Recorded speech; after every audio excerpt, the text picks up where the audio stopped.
texts and explain where they came from, how old are they, these types of things for anyone not familiar with some of those terms I threw out in that introduction. Well, let's see. The Vedic culture came to an end with the Battle of Kurukshetra, the Bhagavad Gita war, the war that is depicted in the Bhagavad Gita where Arjuna spoke with Krishna on the battlefield. That was about 5,000 years ago. The Vedic knowledge was common within that society, and it was compiled when things started going downhill, when the culture started falling apart and disintegrating. And those are the four Vedas that we have in India. However, the four Vedas are very ceremonial. They're a little bit technical. And there are other, how would you say, branches of the Vedic literature, specifically the Puranas. And the Puranas are historical narrations. They're very similar to the Old Testament, the stories of David and Goliath, Ruth, Rebecca. It's reading the Puranic narrations. It kind of reminds me of reading the Old Testament. And it's there that we find mention of the Hollow Earth. Interesting. I mean, these texts, obviously, they're, I guess, compared to Sumerian texts, are these considered to be older? Because we're talking 5,000 years, and that's just when they were written down. I mean, there might be an oral tradition that extends longer than that. Yes, well, in the literature itself, what you see is that the Vedic society on Earth, which was once very much encompassing, it fragmented to Druid, to Indo-European, to various cultures that we know, that we think they're separate or similar, but they're ramifications, they're branch-offs. But yes, I don't see them as being older than the Sumerian. It's just that this knowledge is presented as something that's cyclical. Sometimes it's wiped off the face of the earth and is reestablished again. What we see in the literature is that they are shepherded by this demigod culture, by these celestials that sometimes appear within the society as great warriors or great teachers or great proponents of medical science, that kind of thing. So it's eternal. Probably you've heard of the Kalki avatar. Mm-hmm. So Kalki comes at the end of every yuga cycle, consisting of 4 yugas. Right now we're in the last one, the Kali Yuga. It will come to an end in 428,000 years. At that time, the Kalki avatar will appear, and he will bring with him men from the inner earth to repopulate the surface world. So in this way, it's cyclical. It may disappear for a while, the Vedic understandings, but they're manifested again. That's the idea. So when you talk about age, I mean, how can you talk about age when that's the ideal, that it's something cyclical that's manifested again and again? Sure, that's definitely a fair point. And these texts, they kind of describe the earth and life and even humans much differently than we consider them today. Can you tell us about those aspects of the story? Yes, but they describe it all in stride. You know, I mean, somebody might be reading, for example, the history of the American Revolution, and then as part of the reading, you'll hear about the Atlantic, and you'll hear about the British, and you'll hear about France, and you know, the French fleet came, and this, that, and the other. Well, in the same way, you know, it's not. The point is not to describe these places. People knew about these places already. And in the same way, these Puranic texts, they describe narrations that have their own points, but as part of the storyline, the hollow cavity of the earth, the other side of the earth, is also described, because they're also involved with goings-on the surface, and vice versa. They go back and forth, just like we go back and forth across the Atlantic. So they're described, but they're described in that way. It's kind of in stride. Yeah, kind of like it's just a gift, like it's given knowledge. And that is interesting. But don't they talk about a cloud layer up in the sky that seems very different than the clouds we have now, right?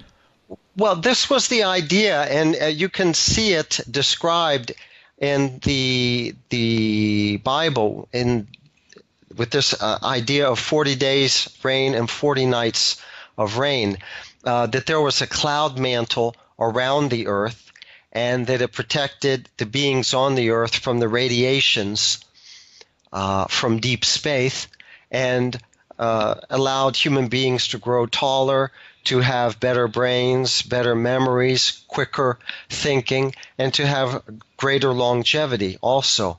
So this is one thing that was described in Vedic times, that there was a cloud mantle, but when the Dwapara Yuga came to an end and the Kali Yuga began, the cloud mantle disintegrated.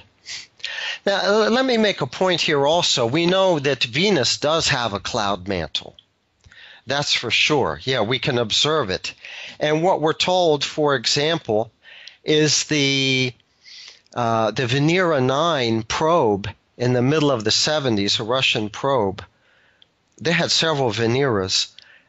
Went to Venus, of course, orbited it, and dropped down a small probe that passed through the atmosphere of Venus. A parachute opened up. It spent 45 minutes floating down through the Venusian atmosphere until it landed on the surface. Now, what they tell us is that because of the cloud mantle, that Venus becomes superheated, heated up to 950 degrees Fahrenheit. Now, this gives us the idea that life cannot exist beneath a cloud mantle. Mm-hmm. But, you know, I take all of these claims by space agencies with a grain of salt. I don't see how, you know, a parachute can drift through an atmosphere, especially a wet atmosphere with, you know, clouds and whatever, at a heated at 950 degrees Fahrenheit. Right. You know, it would burn up, it would melt, or something like that. So this is something that's always surprised me. And I think that, you know, there's scope for accepting a cloud mantle around the Earth without automatically aping and just automatically accepting the orthodox, you know, astronomical scientific explanation that no, this would kill all life because it would superheat the surface and whatever. I just thought I would mention that. Yeah. There is a cloud mantle. I mean, it's described, but I think that civilization lived within it, you know. Right. I mean, it is super interesting to think about the world being so different. But I mean, obviously, these texts have been translated many times over. And we were talking the other day about how they can be interpreted and how they relate to the Hollow Earth idea. And you made a good point about a translation being confined to the understanding of the translator. So, of course, if a translator hasn't been presented with some of these ideas, it can easily create warps in the translation, which we've seen in certain descriptions of weaponry in the Bhagavad Gita, for example. But how does this translation issue apply to what we're talking about now? Well, certainly there are translation of these Puranic narrations that don't mention the Hollow Earth aspect of the story at all. And there are others that mention it, which you know, is really a stark contrast, to say the least. Mm-hmm. But I would certainly say it must be hard for these translators, especially in the face of the modern concepts of our planet, the configuration, let's say, of our planet, to just all of a sudden jump up and translate that, oh, the earth is hollow. This is what our scripture says. They may feel that this would be threatening to their scripture, that their scripture would be considered as poppycock or something like Greek mythology or whatever. So they hide these things. Maybe they're a little bit ashamed or something like that. But it's certainly there. The descriptions of the hollow earth and even cavern worlds are certainly there. Now, you mentioned the point that these texts have passed through, the hands of one translator to the other until they've reached us in modern times. And this brings up the idea that perhaps some changes were made to these texts, and maybe some exaggeration or something like that. But I'll bring up an interesting point. Of these Puranas, there are 18 of them that are especially prominent. There is one which is a little bit different. It belongs to a certain community of Brahmins in India, and they've kept it up, let's say. They've maintained it well. What is said about this Purana is that it has no interpolations in it, that it's a closed book. It was written in Vedic times. It ended in Vedic times. It didn't continue. It wasn't updated. And specifically, it's written in that same Sanskrit of the Vedic era. And you don't find further comments, or as I say, these interpolations, which involved post-Vedic Sanskrit or much more recent Sanskrit. So what you find in the Bhagavad Purana is actually very genuine. The impression that everyone gets is that it's it's the real McCoy. It hasn't been touched. It hasn't been fooled with. It's written in the same script, that kind of thing. And it does mention these hollow earth narrations, these hollow earth pastimes. So that's kind of a control for us when we look at the work that other translators may or may not have done. So I was thinking I would bring that point up. Yeah, that's definitely worth mentioning. I mean, can you tell us about some of these areas in the text where they do discuss interactions with other beings on the planet? And are those interactions, are they happening mainly around the times of massive Earth changes, the changing of the yugas, or popping up here and there, or is it more of a sustained relationship? Well, I would like to jump into that part, but let me just make a comment on what you were saying, for example, about some of these exotic weapons that we see mentioned in Bhagavad Gita and other literature.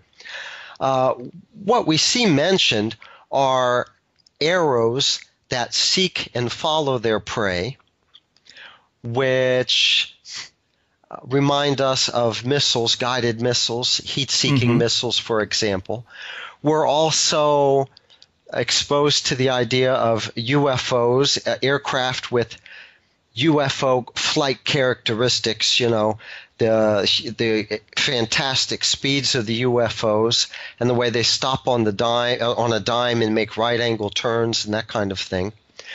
We're also exposed to voice-activated weapons, voice-activated arrows with a mantra on them, which is programming, such that they will do what they were told. Mm-hmm. So when the British first went to India and started translating these texts, it was just it was Looney Tunes for them.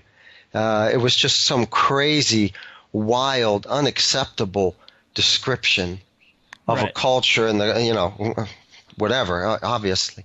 But nowadays we see these kinds of weapons, So all of a sudden it doesn't seem that far-fetched.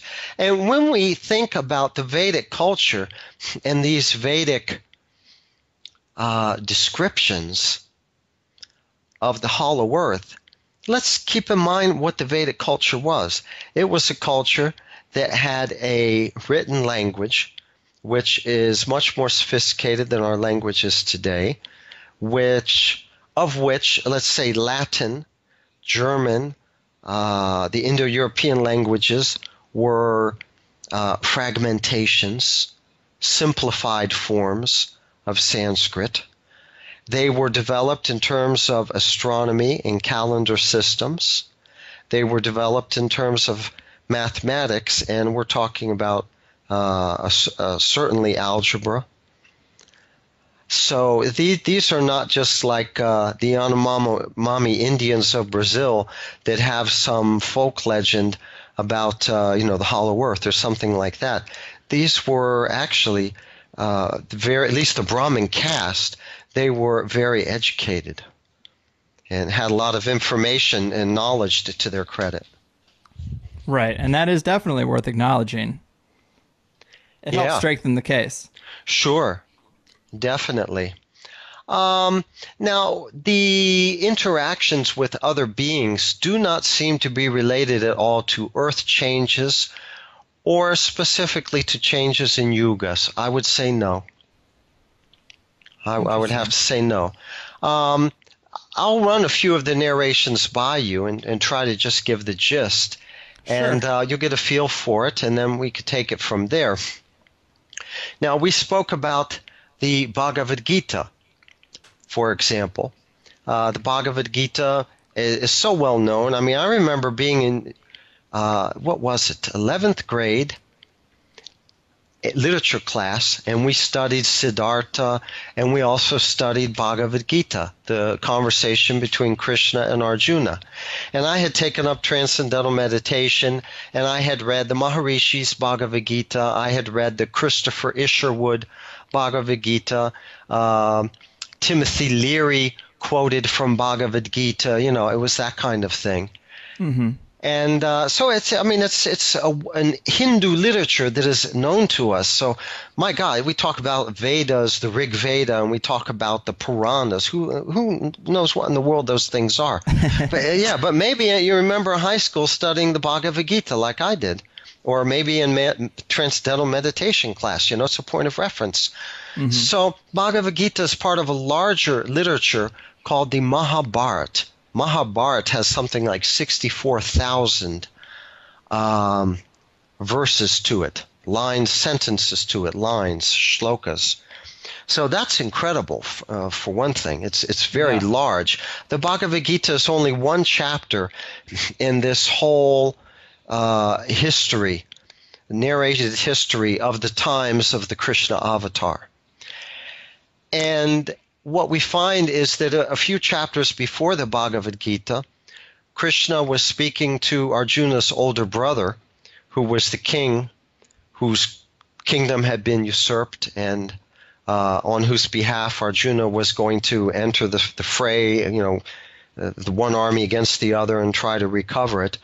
But what Krishna was chatting with him about was the inner earthers and how they had made all of them, the entire inner earth, had made an alliance with Arjuna's opponents, who was Duryodhana. That was his name, his Sanskrit name, Duryodhana. And that they were going to be really formidable opponents.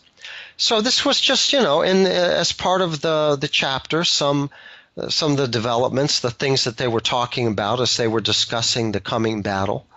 And you know, the hollow earth, as I mentioned, was mentioned in stride. So that's one example. But there's a nice example of an encounter that the Krishna avatar had. There was one point when he was living in his city, Dwarka, which is supposed to be off of the coast of Bombay, let's say, but a little bit north of Bombay. Now it's supposed to be submerged on the continental shelf.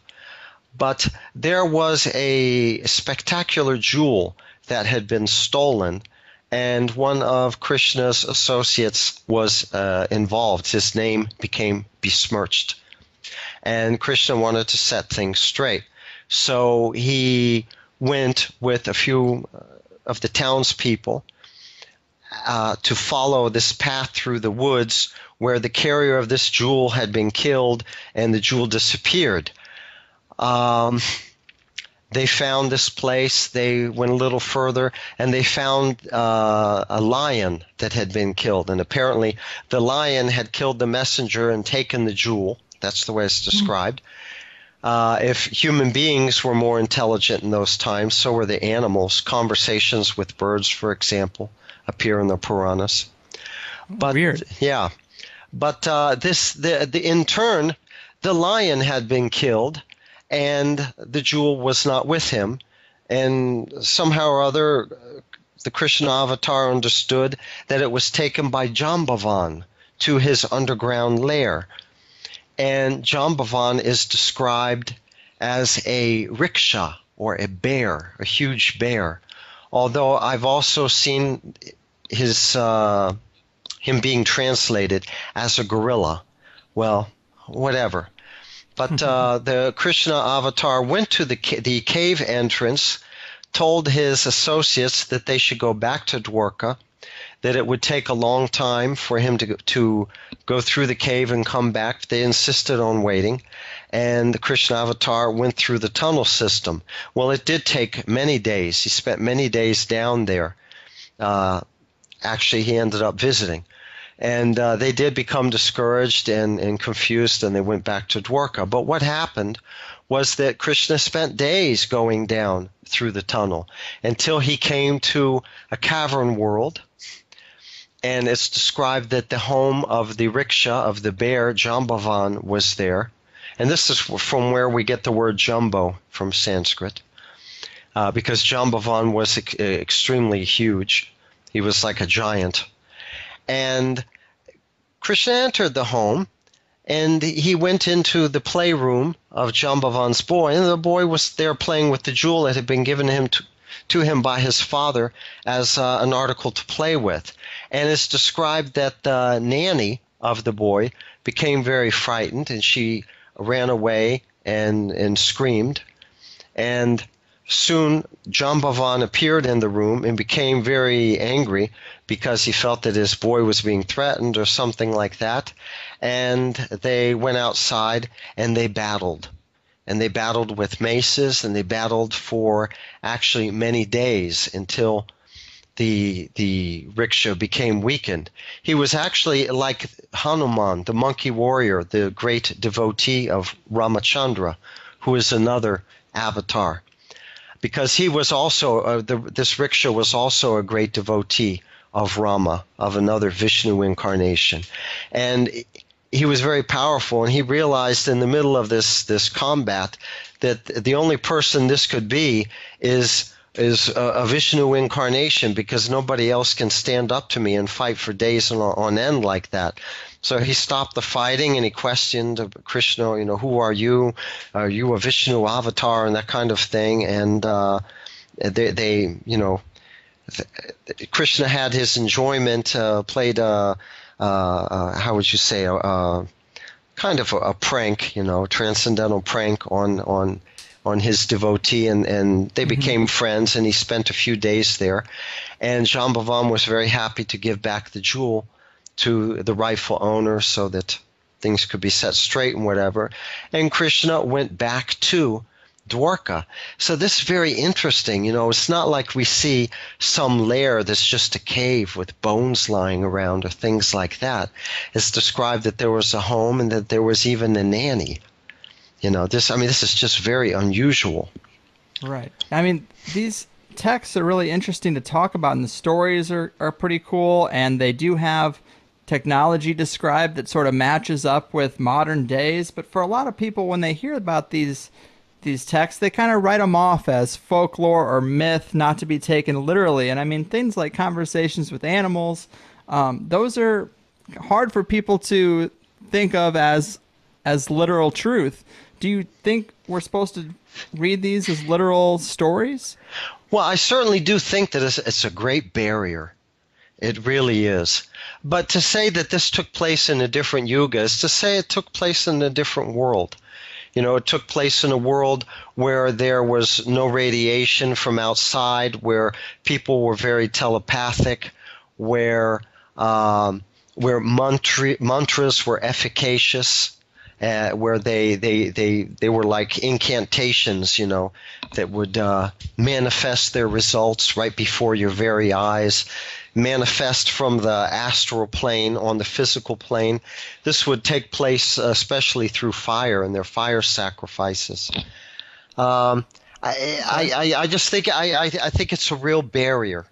It really is, and it's something that I became accustomed to over years, and something that I accept as typical of those times and of that atmosphere, the physics of the planet at that time. But I just, I have to kind of maybe leave you right there and just say it's a real barrier. I understand. It's one of those things. you can only tell the stories and people have to make a decision on how literal they want to interpret them. But before we get too deep into this conversation, I'm hoping we can give people a good visualization of how the Hollow Earth researchers generally see the planet, because we're so used to the crust, mantle, solid core concept that seems so set in stone. Can you give us a better understanding of the composition of the planet from this alternative perspective? Well, let's see. The planet has an outer shell. All right, let's start with the shell. One thing that you would have to discuss is how thick is the shell. Now, Right. now, if you accept Newtonian gravity, if you accept that gravity is dependent or corresponds to the density of mass, then you come up with the problem. If the shell is too thick, the idea is that the shell, the gravity be emanating from the center point of the planet. The idea would be that if there's a shell and a cavity within, that the shell would come collapsing down upon itself, that it would fragment and break. So this is one problem that's posed. And then if the shell, that's the shell. If it were too thick, all right, that wouldn't happen because the structure would maybe be strengthened. But then you have a very small cavity, and you have particles from the sun that bring heat with them, that bounce around on the inside. They would heat up the cavity to an unbearable temperature. And if there is, if the inner sun, so to speak, we call it a sun, if it has any nuclear component to it, a nuclear element. Radiation. Yeah, radiation. I mean, how can you have radiation in an enclosed space like that with just little openings at the polar extremes? So this is something that has to be worked out. Gravity has to be understood. You have to change physics to look at a hollow Earth planet. You really do. You have to throw Newtonian physics out the door, and you could just imagine what that is. Yeah. I mean, it's tough because it seems like Newtonian physics checks out mathematically. It seems like there's a lot of implications about orbits and mass and all that kind of stuff that's kind of over my head that smarter people than me seem to be in agreement with. They seem to have worked it out mathematically. So, yeah, I mean, the implications of the Earth being so different are huge. Well, you can make any description that you'd like through a language, even the language of math, and you can write fiction in English, you can write fiction with math.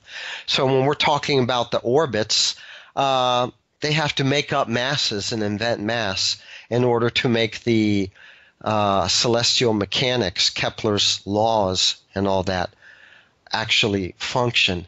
And then they say, well, this planet must have a massive nickel core, and the other one, it has to be, maybe, I don't know, I'm speculating here, but tin, a lighter metal, because and like that, yeah.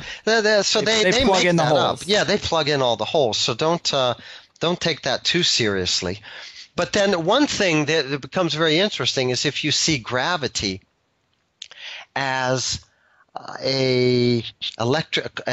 gravity effects caused by electromagnetic force. This becomes very interesting because it doesn't depend on density of matter, and also penetrating down into the crust of the Earth. You can expect the radiation to diminish, or even for its frequency to change. I mean, think about a radio. You take a small radio, like the old Walkman radios or whatever, a transistor radio, and you go into a building, which is a big building, maybe with some thick cement walls. And then in the lobby, maybe you're still receiving, you can hear your music. But then if you go into the interior of the building, you've got so much so many walls, so much matter between you and the source of the radiation that you can't receive anymore. You can't hear your radio. It doesn't get through. It doesn't work inside. So gravity would be like that. On the outer surface, the gravity effects can be very pronounced, but as we penetrate through the crust, through the shell of the Earth, we would expect gravity effects, if gravity effects are caused by an electromagnetic radiation, we would expect the radiation to drop off in intensity and gravity effects to diminish also. So this would mean that you could have structure in the middle of the crust without any weight. You could have mass without weight, or without much weight. That is interesting, because I have had some guests on the show who've claimed to reverse engineer UFO craft or to have made it on their own, and they talk about that. They say that there's a electromagnetic relationship to gravity, and that is how crafts are able to hover and turn on a dime, because they're using some type of force or harnessing some type of energy that we don't consider in our everyday life, and it insinuates a fundamental misunderstanding of gravity. So it is interesting that you would equate gravity to that, because it does show up in other areas too. Yes, definitely. I'll go along with them. What you're seeing when you think about UFOs is repulsion. Gravity actually does exhibit repulsion. It's like two positive poles of a magnet going against each other. There's repulsion. And there are even, like monorail trains that are elevated above the surface because of magnetic repulsion. Well, magnetized particles, they also have positive and negative poles. They also have canopies, like a magnetic canopy around their particles. Very similar to the electromagnetic effects. Very similar. I mean, same thing basically.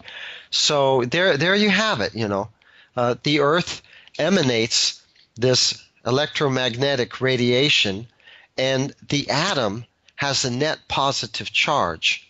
They say the atom is neutral, but there was one scientist in the early 20th century. What was his name? Lippincott. And he came up with some experiment that proved that the atom has a net positive charge.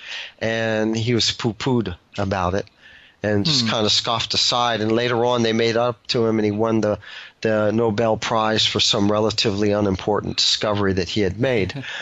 But that's why our feet are firmly planted on the ground, because the atom has a net positive charge. But then if something has a negative charge, like a UFO or a cloud, clouds are full of electricity. That means they're full of electrons. That means they're negatively charged. Then to the degree that you're negatively charged, you're going to float. Interesting. Yeah. Now let me ask you again, for the skeptics, trying to get them on board, some of the hardcore rationalists, the scientists out there, are there any unresolved issues or discrepancies in conventional ideas of the Earth's geology or physics that are resolved by the Hollow Earth model? Any discrepancies? Well, I would say so. I mean, you have the idea, the orthodox idea that the inner Earth is a dynamo, and that this is you have different spheres rotating on top of each other, and it creates some dynamo effect, and there's electricity. There's magnetism generated also. The magnetic canopy around the Earth is generated in this way. It's not such a tenable theory. Mm-hmm. First of all, you have strata of the Earth, which is all molten rock, And then if you have a dynamo effect, you have magnetism being generated from the center of the Earth. How could it pass through these heated layers? Because heat destroys magnetic properties. And so much magnetism that it envelops the entire Earth. In this magnetic canopy, and it's so strong at the poles. Their dynamo theory for producing, heat and energy to drive geological processes and to produce the magnetic canopy. It's not very tenable. But think about a hollow Earth with openings at the polar extremes. What you actually have is a solenoid. Solenoid are used in switches, electric switches, especially in cars, like ignition switches. And the idea is that a charged particle with a north and south pole, a positive and negative pole, with openings at the polar extremes, and which is hollow, a solenoid, when it spins, it generates a magnetic canopy.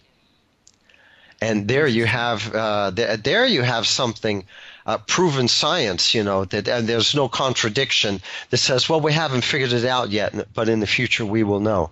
There's nothing like that. If the Earth is hollow with openings at the polar extremes, it's a solenoid.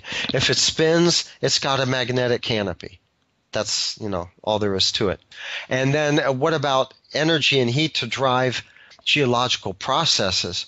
Well, this could be accounted for by particles from the sun that pass through the Earth but get caught up, say, in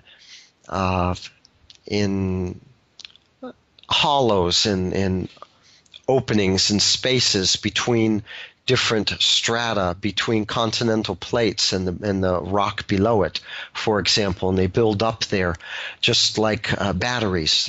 They store heat. The particles get trapped there. And then you have electricity within the Earth.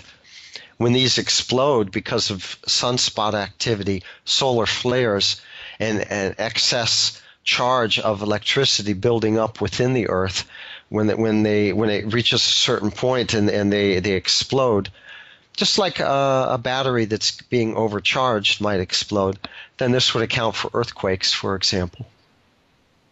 That is interesting. And a lot of this does tie into that idea of the light particles from the sun and how we think about them a little bit differently. And I know the farthest out aspect of this is the idea of the internal sun. And that's where a lot of people call bullshit because it seems so foreign to our understanding. But, you've explained it just now, and you explained it to me in a way the other day that made it seem more reasonable, that it's more like a loose collection of light particles that pass through the outer layers of the Earth and illuminate the inner cavity, rather than being a sun-like star or anything like that. And I guess what's weird is people just have to think about the idea of light particles passing through the Earth, which, it's outside of my expertise to know if that's rational or not, but I can visualize it. It seems to make sense. Yeah, well, this is another obstacle to overcome. Something has to be understood.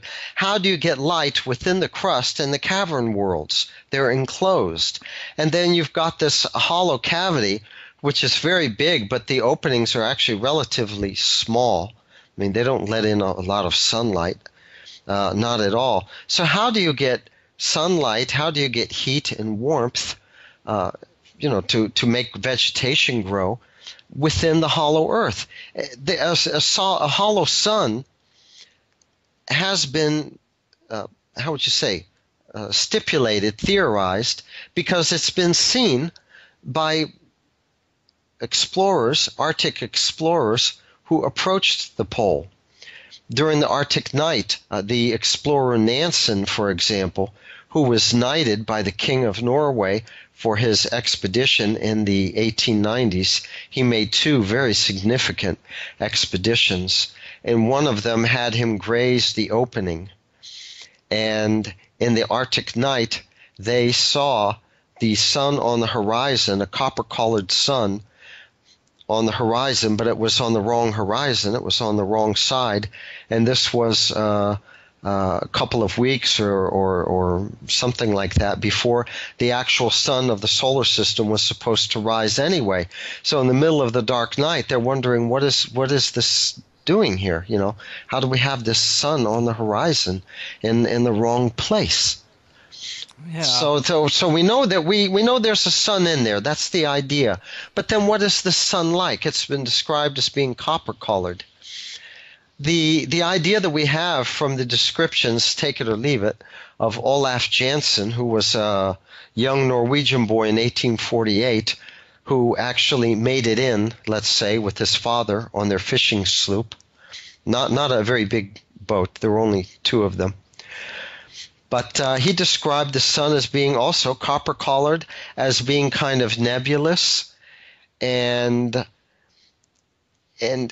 nebulous in the sense that it looked like an agglomeration of particles, and it didn't look like the sun of the solar system that has a very well-defined disk, a very well-defined edge to it. It wasn't like that. The edge was, it was an agglomeration of particles. What would be the idea here? What do we theorize? We theorize that electrons and all the particles that come from the sun, they're all electrons, they're all negatively charged, that they are composed in the ultimate issue of photons. They are photon aggregates. That's how we would describe electrons. This coming from a hollow earther named Joseph H. Cater, who he was more active in the 50s and 60s. He's elderly now. Gotcha.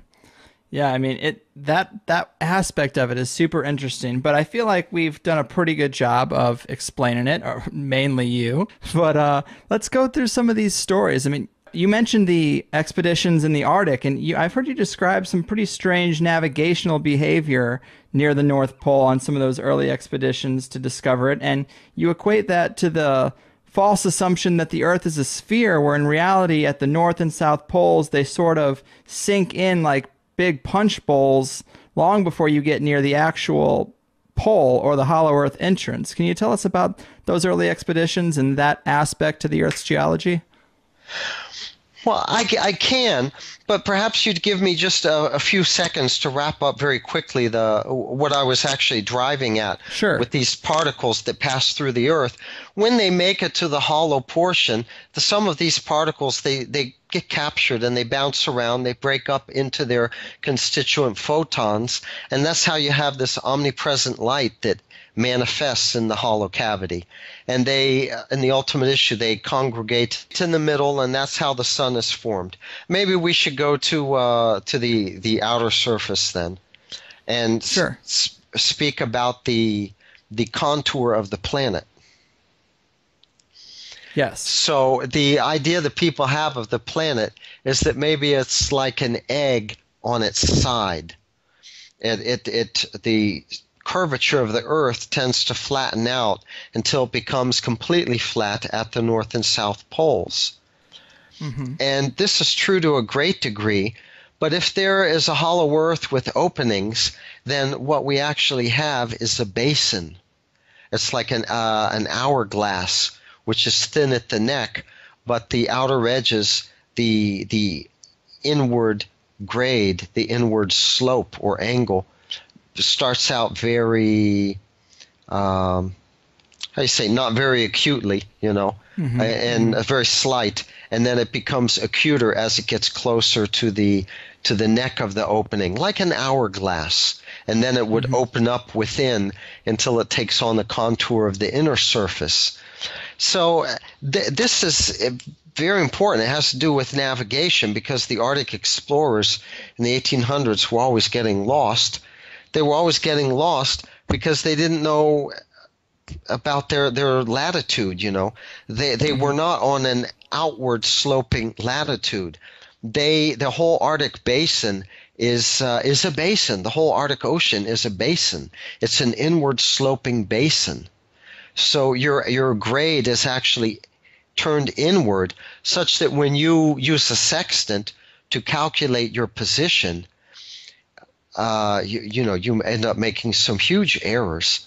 Mm-hmm. And this showed up in the logbooks of Dr. Cook, who claimed he discovered the North Pole, but who was ridiculed because as he approached the pole, he spoke about making progress of something like 48 miles, 53 miles a day, and that was, of course, ridiculous across the Arctic ice. And then a few years later, Admiral Peary was awarded the honor of having discovered the North Pole, and his logbook made more ridiculous claims along the same lines. As he approached the pole, he was making speeds of up to 73 miles a day across the ice. So the admiral, he got the prize, and the doctor, he got ridiculed and treated very, very badly.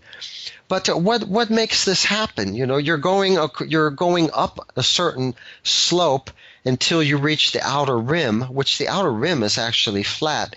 And then when you start edging downward and going inward, something happens. It's the same effect that you would have if you're in an auditorium which is dark, like in the movie theater, and you have the ushers with these flashlights in their hand. And when they flick their wrist, they can cover just a little bit of distance, but it gives the impression of having covered a large distance across the ceiling of the auditorium. So it's something like that. You travel a few miles, and the grade becomes very sharp. It goes from outward sloping to inward sloping. And when you project this against your celestial navigation, it seems like you just made 73 miles of progress that day. So this means that you're getting over the hump, and you're really going down into the sharper angle of the hollow earth opening. But you don't realize it because all you see is flat land stretching out, all around you.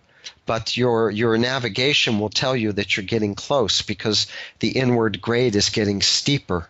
This is one effect of the inward slope.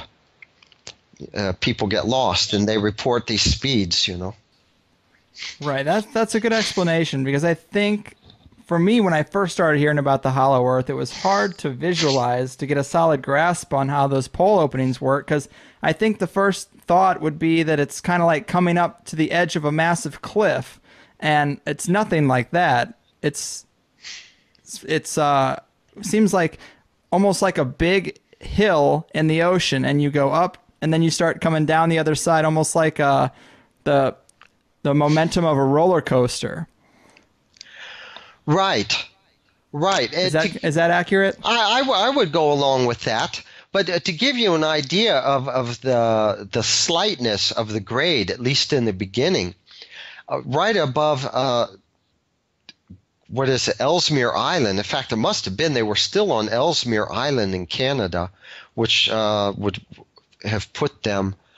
This was who? This was Admiral. This was Admiral Peary.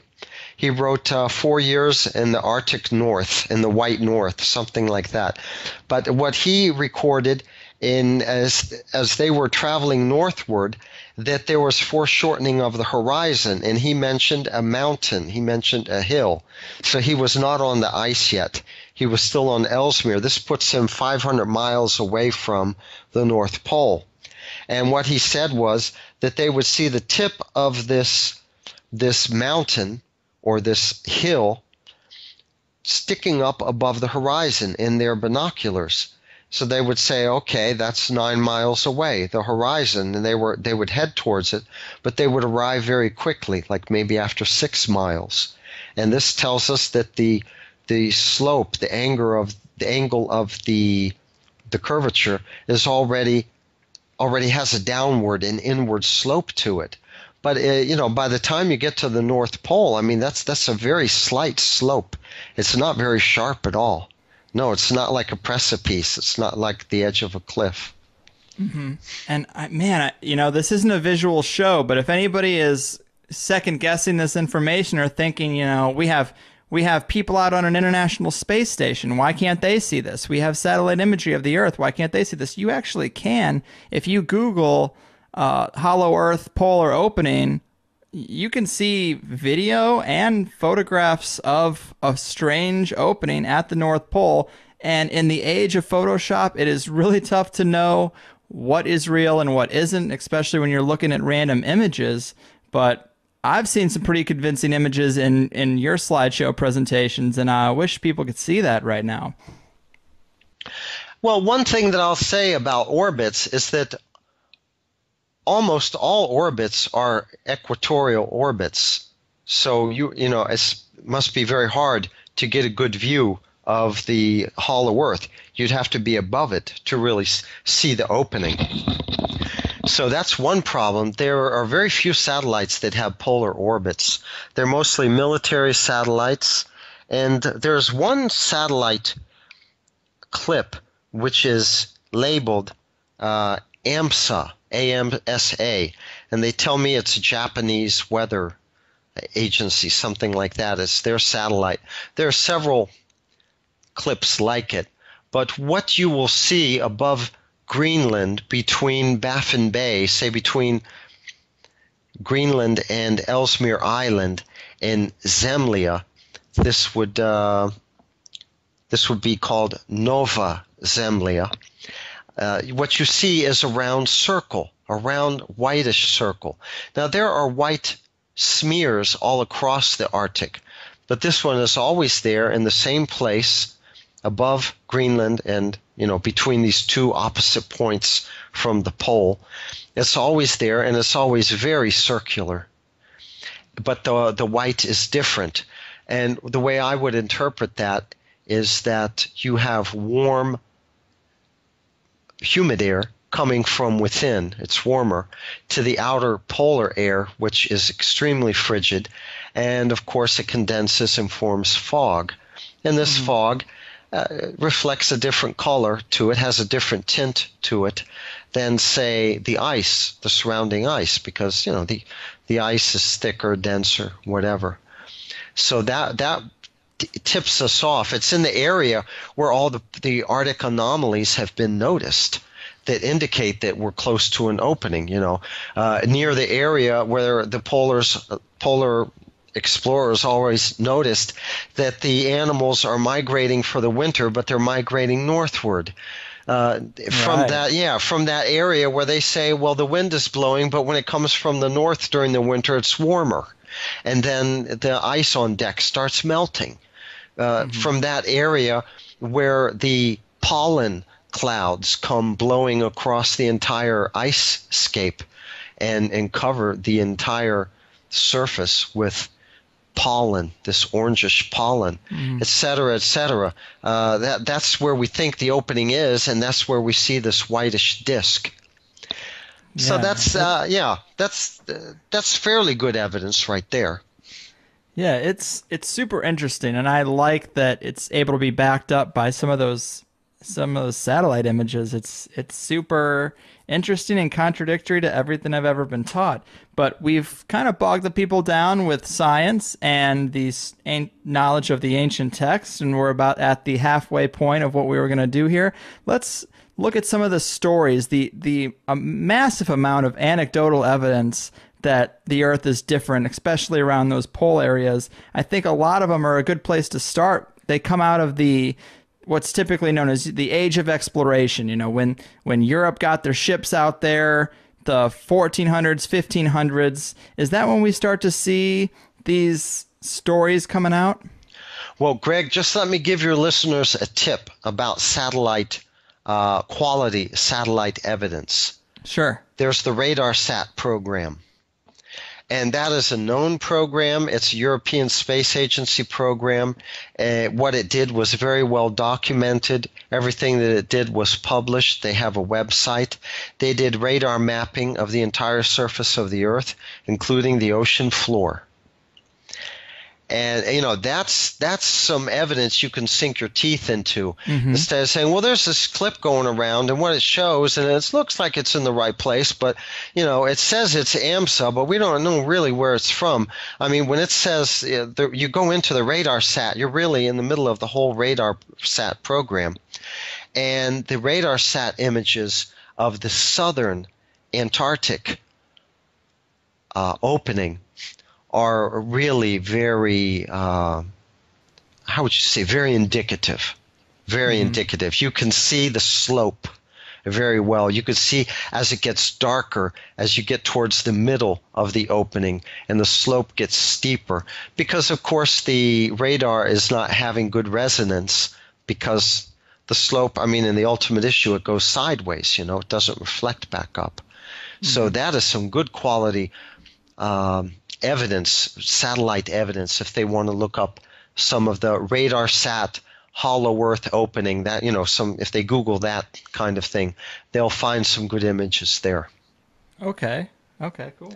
But you were talking about the age of exploration. Maybe you want to know when it all started? Yeah, is that when we see some of these strange accounts start to form? Well, apparently the Eskimos always had contact with the Scandinavians, and their folklore told about the world where it's always illuminated and there's no darkness. Because that's another aspect of the Hollow Earth. I mean, it's you're not going to have darkness down there. So that's a separate issue. But they had their folklore, their information about this world, because they were inhabitants of the Arctic Basin, you know. So they knew what was up there. And the Scandinavians, they've always had their folklore going back, you know, this is before the Christian era at least, talking about their gods, their demigods, Thor, who is Jupiter, you know, the land of Thor, where the people are giants and where the sun never sets, and the land where there's no horizon. So these concepts were always known to them, even way back then. So that's one point of reference. Another point of reference would be Leif Erikson, because he founded that colony in Greenland right at the turn of the millennium, at the end of the 900s, you might recall.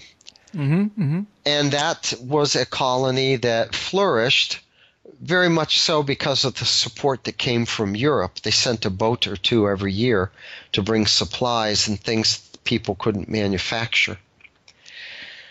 And that colony went on for years. Now, the bubonic plague beset Europe in something like the late 1200s, and they were not able to maintain contact with their colony in Greenland anymore. This was between Greenland and North America. It was on that side of Greenland, the colony. And in the meantime, the Scandinavians had passed the control of the colony to the Danes, because the Danes were a bigger, wealthier, or more populated country, and they could handle the expenses. So they stepped up and took over by that time. But the contact was lost, and something like a couple hundred years went by. And then just like maybe 50 years before the Columbus discovery, people started to wonder, well, whatever happened to this colony? You know, we left these people there. There were hundreds of people there. What if they flourished? What if they're still alive? What if they still speak their Norse language?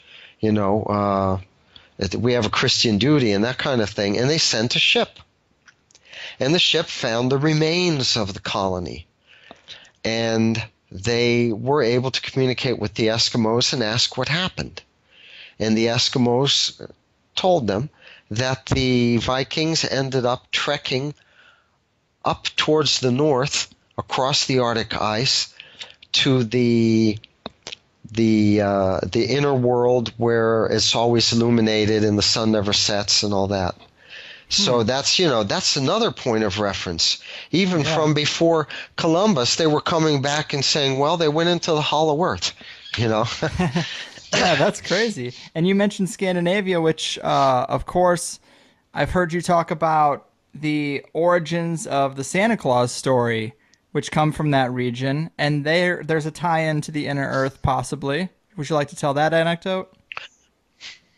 Well, yeah, that's very interesting. The Santa Claus folklore. The idea is that this holy person comes with elf-like creatures. I mean, who knows? Maybe they were Eskimo helpers or maybe actual elves. But he came from the inner earth, from the north, and he was a great mystic. He was a holy man and a great mystic, and he would come on this huge sleigh and he would bring supplies and food and things to help the people during the winter. And like any holy man, I guess he lived for others and believed in charity and that kind of thing, and he helped the people. And this is one of their myths, and this was the whole beginning of the Santa Claus myth, that Santa Claus came from the inner earth. Amazing. Yeah, it is funny when you tie it into that. But now, Well, if we how about the Smithsonian Institute? That's all hollow earth right there. It was founded by Smithson, a Scotsman, who after the Revolution bequeathed a great fortune to the establishment of these museums, and also a sum of money to fund an expedition to go to the Arctic and find the opening to the hollow earth, to explore it inside and to bring back examples of its fauna and vegetation, and to display them in this museum that was built. And that was the first museum, the original Smithsonian Museum. So the whole Smithsonian Museum was built in order to showcase the findings from the hollow earth when they got back from their expedition. Can you believe that one? Right, and that's funny because there is an author who just recently put out a book. I was supposed to have him on the show, but it isn't able to happen. He's fell ill or something. But he wrote a book that is all about the Smithsonian's cover-up. Richard Dewhurst. He wrote this book about the Smithsonian's cover-up of any artifacts that come through about giants. They seem to take them in, but they never reach display. They always seem to get lost, and they seem to go missing or become hidden. And that's interesting because these giants are thought of to possibly have come from the inner earth. We hear stories about them in various ancient texts, and there's plenty of myths about giants, but apparently that's where they might have came from. Yes, and not only the cavity, but also from cavern worlds. These giant human beings, they've been seen in other parts of the world. Who was it? Captain Cook, not Dr. Cook, but Captain Cook, the English explorer. He ran across one of these giant people. I think that they're supposed to have been 8-9 feet tall, a tribe that was living in the Andes Mountains. But down there in Patagonia, he was able to actually capture one of them. And but the person jumped off the ship in the middle of the ocean when they were taking, after they had already put to sea. And who knows what happened to him, but they couldn't recover him. So that's one example. And then we have the Amazon warriors that were encountered by the Spanish expedition headed up by Orellana. And I've really looked into that one, and it's very much for real.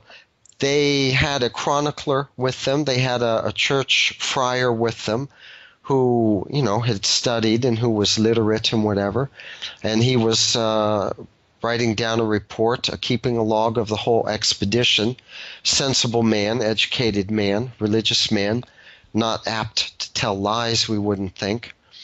And they had to battle their way as their two boats went down the Amazon River from the Peruvian headwaters towards the Atlantic. And around the middle, let's say, they encountered, this would be near the city of Santarém in Brazil. If you look on a good map, you'll see that city along the Amazon River, a little bit above Santarém. They encountered, they became engulfed in this battle with Indians, an Indian tribe, and there were many of these Amazon ladies among the Indians, and they were the ones marshaling the battle and giving the orders and running the whole show. And they were described as being very muscular.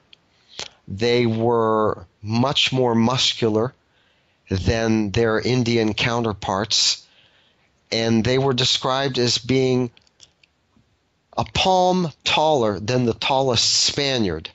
That's for those times. Mm-hmm. But a palm would be something like 8 inches.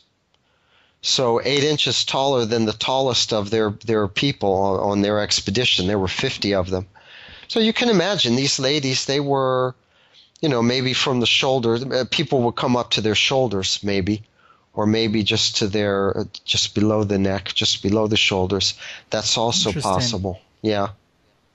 So there, I mean, and they are described, they are related to cavern worlds, the Amazon warriors, these lady warriors, the female warriors. You may not realize it, but Christopher Columbus on the island of Guadalupe, he was told by the Indians that there were lady warriors that lived in the caverns inside the earth, and they would come out sometimes and battle and kill and take hostages and things like that.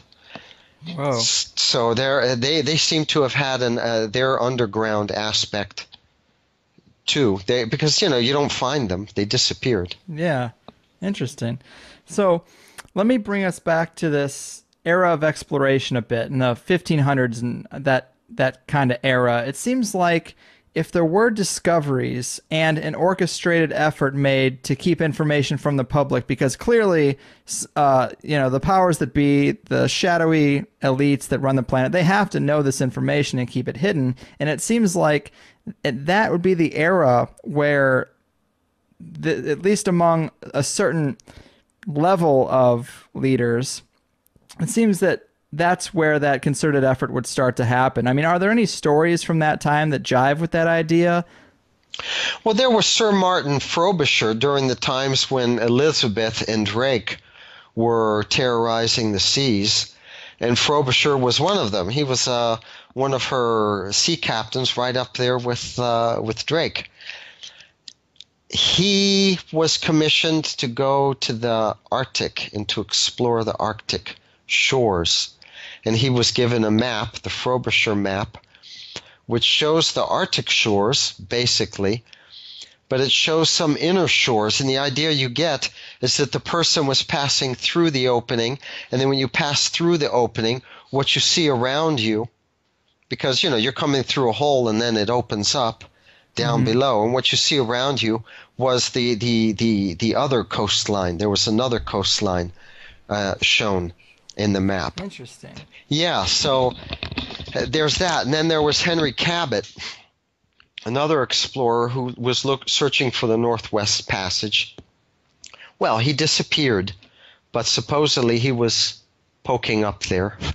And then when they were searching for the lost Franklin expedition around 1850, all of the explorers, especially the military rescuers, especially the military ones, were warned about not going up above and across the Arctic. They didn't want them to go poking around up there.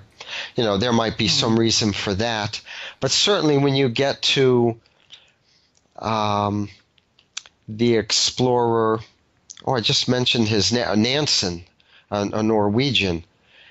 I mean, he wrote down everything that says hollow earth, hollow earth, hollow earth. Here's the opening. But he didn't come out and say a hollow world, His ship came very close to the opening. And as I mentioned, they were the ones that reported all of these warm temperatures. They were the ones that found mammal life in the middle of the Arctic Ocean. Not even once they came close to Greenland, but on the other side of the opening. When they were really in the middle of the Arctic, and there was no food chain for these mammals. They came across, what do you call them, wolves. They came across wolves. They came across very large hare, rabbits, and also land birds, also seals, and these things are not supposed to exist in the middle of a frozen ocean during the winter, of all things. And I've mentioned already some of the anomalies that he found, but just to give you an idea of how dramatic it was, there was one point where he separated from the ship on a sled with dogs.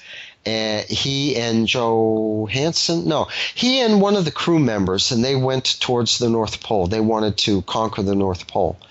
but the ice was there were ridges, ice ridges, and they couldn't make it, and they had to turn back. But this was in March, and well, this was in April. Now April, let's say 100 miles from the North Pole, is very frigid. I mean, the temperatures are supposed to be so cold. 20 degrees below zero. Those are the typical temperatures. I mean, even in April, don't think that because it's April, it warms up. It doesn't warm up until maybe July, a little bit before July and a little bit into August, and that's all there is. And then it starts very quickly getting cold again. But what Nansen said is that he couldn't get to sleep at night, and they were having trouble with their sleep typically because the temperatures were too hot. And he mentioned that during the day we set up a tent and we got underneath the shade because we were being scorched by the heat of the sun. Wow, that's not what you would think would happen up in the Arctic Circle. No, it's not. And then there was Perry again, who at the very top of Greenland was reporting temperatures of 50 degrees and a warm wind coming from the North Pole in February. Now that's the worst month of winter. And he was very close. I mean, he was at the top of Greenland. He was only a few hundred miles away. Now, that's impossible. At his base camp, which he was 200 miles away from his base camp was Toul, where they have the Air Force base now. They reported temperatures on the same days, which were not 50 degrees, but way below zero. Man, yeah, that's interesting. So I guess let's fast forward. Let's bring it up to Olaf Jansen, which was in the 1800s. 1800s, right? He seems to be. This is like where the majority of the information about the inner Earth seems to come from. He seems to be one of the few people who's gotten in and gotten out and told the tale. Right? You mentioned him a little bit earlier, but let's get into the meat of what he saw down there, what he described, because it's pretty interesting. Yeah, Olaf Jansen, I mean, I don't argue from the platform of Olaf Jansen, although I have great faith in the book, because you just can't prove it. Nobody's even been able to prove the birth certificate of a Norwegian named Olaf Jansen, and his father was Jens Jansen. And even he died in Los Angeles, and it was already in the 1900s. He was very old. But that hasn't been, nobody's been able to substantiate that either. And this was like 1910 or 1911. How do you get hospital records? And you don't even know which hospital. It's just in Los Angeles somewhere from way back then. It's very unsubstantiated. But his father took the boy on a fishing expedition. They went to Spitsbergen. They went to Franz Josef Islands. And let's say from Iceland and then over towards the actual above Russia, They went laterally. And then he told his boy, let's go to the land of the Norwegian gods. Let's go to the land of Thor. Let's go check it out. I guess his father was a little eccentric. And I don't know what kind of fits the boy's mother was going through when they disappeared, but they went across towards Siberia, and he also reported the warm winds, and he reported this mock sun being, off the bow, while at the same time they were seeing the sun of the solar system off of their stern. And that the further they would go, it seemed like the higher up the sun of the inner Earth rose, while the sun of the solar system was falling below the horizon. In other words, they were nosing inwards. And they finally made it in, and they described a Mediterranean climate, and that they sailed along for a while, a few days, and they came across a ship. And it seemed to be some kind of tourist ship, and the people were singing songs, and it was the hugest ship that you could ever imagine. I mean, for him in those days, who knows? Perhaps nowadays we have ships that would be similar in size. But they were discovered by this ship on their little sloop. And very quickly, let's say a type of captain's launch or something like that, or a lifeboat or whatever, was launched by the ship with no apparent ropes or anything like that. It was just lowered, and it very quickly approached them. And the people were giants, and they had beards, and they were very friendly, and they made nice offers for the two Norwegians to come with them on their boat and go back to the ship. So they jumped off of their fishing sloop and went with these people.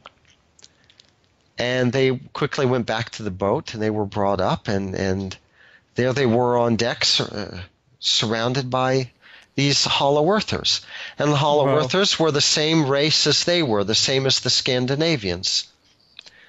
Nordic looking. Nordic looking. We can see the Nordics and the Russians as being maybe spillage or offshoots or wanderers from the Hollow Earth that lived in the Arctic shores perhaps before the cloud mantle fell, and it just became separated from their homeland. But these people were Nordic looking. They spoke a language which Olaf Jansen said he later on realized was very close to Sanskrit. He said that his father, who was 6 foot something, 6'4", 6'6", only came up to the belt buckle of the shortest of them. Oh my God. Yeah. He said that they were very elegant, and they had ease of manners and grace that only comes with good breeding. And he was treated very nicely. He mentioned trees. He was taken on tours. He mentioned trees that would dwarf the redwoods of California. He mentioned mammoth that also would dwarf the elephants of the surface. He mentioned that an apple was the size of a man's head. He mentioned that a bunch of grapes was as tall as a man. I think he means a man of the surface. That the fruit was much sweeter tasting. That the seeds were smaller. And he was even taken to see the king or the emperor of one of them. And they were treated very nicely. Their ship was filled with, or their boat was filled with gold, and after 2 years they decided to go back to their destiny and their world on the surface. He tried to go northwards. They had some problem with the winds working against them. It was the wrong season. The earth breathes. So they decided to just follow the wind down the southern side and come out that way. And that they sailed out of the Arctic Ocean and sailed into the Indian Ocean. This suggests that actually, although it's covered with ice, that Antarctica does have a channel going through it, or did. And at any rate, their ship had a problem on the Indian Ocean. They were still very close to Antarctica. And especially since it was too weighty with gold, and the ship sank. It went plop, and it sank. And his father was quickly drowned. His father was below decks or something like that, and the ship sank like a gold weight. I'm not going to say like a lead weight. And he was lucky enough to make it to one of the icebergs. They were sailing through icebergs. And about 2-3 hours later, he saw a whaler ship, and he was picked up by the whaler and taken home. And he was seen as being rather crazy and had some problems. But wow. That's his story. That's interesting, man. That's those detailed accounts of the fruit and the beans. That's pretty interesting to me. I guess one of the most famous accounts, anyone who's heard of the Hollow Earth has probably heard of the Admiral Byrd story.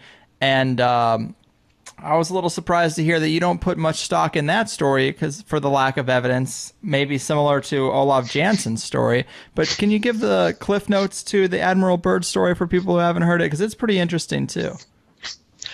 Well, there is a positive side to the Admiral Byrd story. There were trailers in the 1920s when there were silent movies still of Admiral Byrd having discovered a continent in the middle of the Arctic Ocean. And this had been spoken about, either continent or huge island, because of the mirages they were seen, you know. And of course, this Admiral Byrd, he did this on an aircraft. He explored in an aircraft, and the aircraft had a camera on it. And there was a film clip showed in the trailer of supposedly the Hollow Earth. And now the Hollow Earth movement, let's say, has been around for a long time. Every generation has picked up the banner and carried it. And we still have a couple of old-timers that are around that were from the 1970s and the 60s. And they knew about these trailers, and they did their business. They interviewed some people who were very aged at that time, who remember being very young and remember hearing about a continent in the Arctic, and they remember seeing the trailer and the films and the vegetation and all that, and their names were given and where they lived. And there was publications back then. One of them was Mary Martin's The Hollow Earth Hassle, she called it. And there was like a monthly magazine with Hollow Earth information on it, and some of these interviews were published. So that's something positive about Byrd. Yeah. But then there are other things about Byrd that just don't make sense. There's one Harley Byrd, who's supposed to be his nephew, who rescued the logbook, Byrd's logbook, from his historic Discovery flight when it was in the coffin, and he was there for the viewing before the burial, and he picked it up when no one was looking and slipped it into his suit pocket. And then he was going around in North America to these what do you call them? Congresses and expositions. You were on a speaking tour? Speaking tour, yeah, and showing this diary and speaking about the Hollow Earth and all that. And you can't substantiate that at all. And the guy's disappeared. And does the Byrd family speak for him? Has he ever gone to where the Byrd family lives? And the descendants of Byrd say, "Oh yes, this is Harley. He's our cousin," or something. Nothing like that. No substantiation at all. Yeah, that is a shame. But was his journal did it supposedly contain any descriptions of what he saw on his his journal expedition? I don't know if there was exactly a journal. I mean, this is just Harley who says that there was a journal and that he had it with him. There are other problems with Byrd, though, because he was supposed to be on this naval expedition, Operation High Jump, in 1947, which went down to Antarctica and explored. But at the same time, while the expedition was down there, he was attending events. He attended one event. This was discovered by Dennis Crenshaw, who has a Hollow Earth site and who is a longtime Hollow Earther, and who wrote an article about it. He has the newspaper clipping. Byrd was up in New York attending some public function. So now that's not impossible, because they had a couple of aircraft carriers involved in that expedition, and there was one aircraft carrier further down and another aircraft carrier halfway to Melbourne. And I imagine they had supply ships going back and forth, and I don't think it would have been impossible for him to, as they were making their way down, for him to go back to the States and spend a week or two there, getting instructions, and maybe he attended some event too, and then he went back down when they were approaching the continent, But these things are contradictions, and they haven't been explained very well. So, what did his expedition find? Were there any interesting details about the inner world or anything? I can tell you the only things I've heard, and I didn't tell you this before, but the one I got this from was my father. Oh, wow. Yeah, my father was, he joined the Navy in 1936. He's an original plank owner, original member of the cruiser Brooklyn. And after World War II, of course, he was still in the Navy. He stayed in until 56. And he was on that expedition.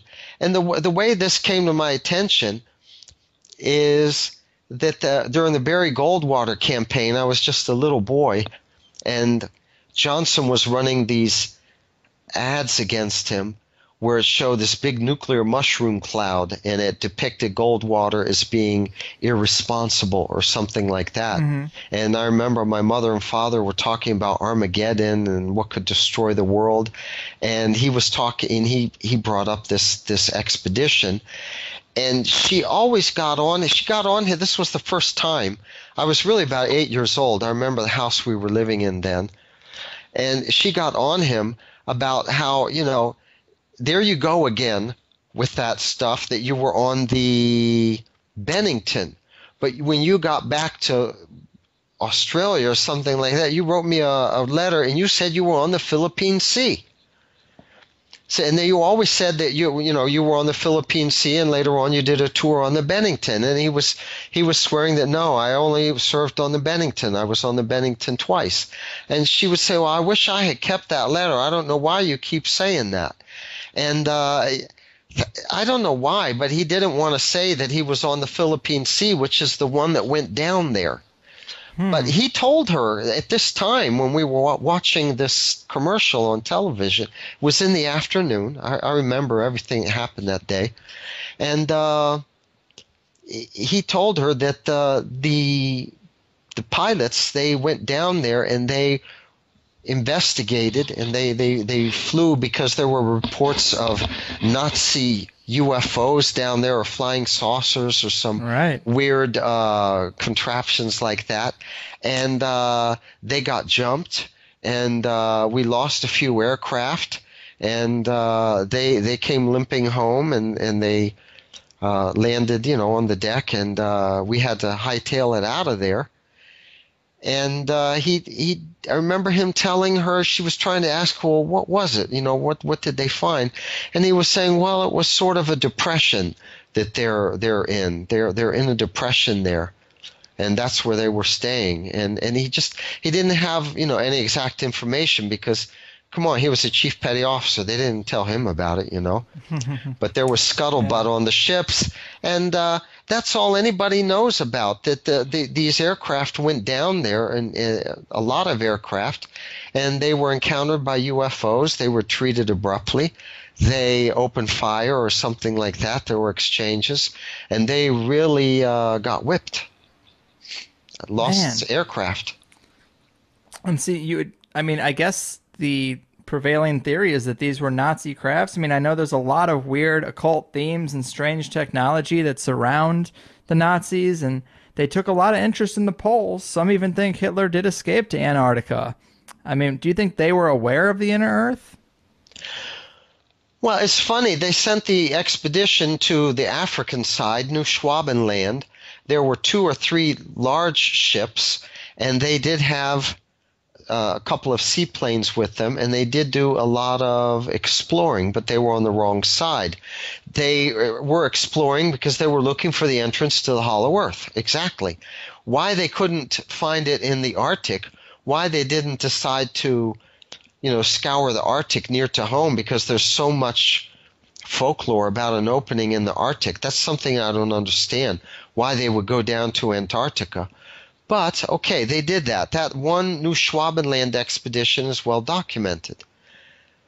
But as far as the Nazis establishing a base down there, the New Schwabenland ships didn't establish any bases. They were not exactly cargo ships that had tractors and cement and bulldozers and things like that. And then when you ask people, well, how, what is this about a Nazi base in Antarctica? They always talk about U-boats that went down to Antarctica and carried supplies and things like that. They call them U-boats because they were boats. They weren't ships. They were very small, really. if you've ever been on a World War II submarine, because they have a lot of them that you could go on tours, but they're not very big at all. They're like 3 or 4 PT boats long. That's all. So how do you put supplies on one of them? They don't have a cargo bay. And how do they have enough fuel to get all the way down to Antarctica and back? They could make it to New York and back, but they couldn't make it to Florida and back or to Texas and back. The few times they did that, they would go in a pack of like 5 or 6, and then the one submarine would give half of its fuel to the one that was designated, and then that submarine would go back, and then the other ones would accompany, and they would all give it fuel until they got to a certain point, and they would come back. And then the one that was the last submarine was down there around the Florida coast with full tanks of fuel, and it sunk a few ships, and then it came back. That happened a few times. But that just goes to show you, they didn't have the range to go to Antarctica and come back. They couldn't even make it to Florida. Yeah, that makes it suspect. So to get into these, we don't have a whole lot of time left. I want to get into some of these really interesting, far out stories about the inner earth or beings from the cavern worlds. One that you told me the other day that I thought was really interesting was a story about the Russians in Afghanistan in the 1920s. What's the deal with that story? Well, let's see. That was a Russian division.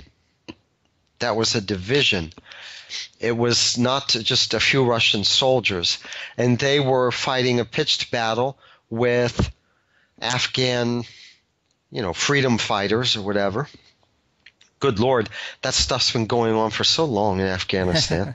Yeah, it was not the Russians, the Americans, but they got the best of the Afghanis, and they cornered them, and the Afghanis went running into some cavern that they found in the side of a mountain, and they penetrated it a bit, this cave, this long cave, and they came across beings in there. They came across these almas, the abominable snowman types, and these abominable snowmen threw rocks at them over long distances across from the chasm or whatever, and they were very accurate, and the Afghanis became a little scared, and they shot back, and they retreated, but they covered their retreat. They fought like a backwards battle with these abominable snowmen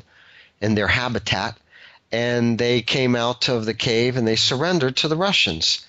And as they were being processed right there and then and there and interrogated about, where do you come from and how many are in your force and that kind of thing, one of them came out and said, I'd like to tell you about, what we encountered in the cave. There were these beings there, these abominable snowmen, described them, and we shot some of them, and we know we killed some of them, and they're probably still in there.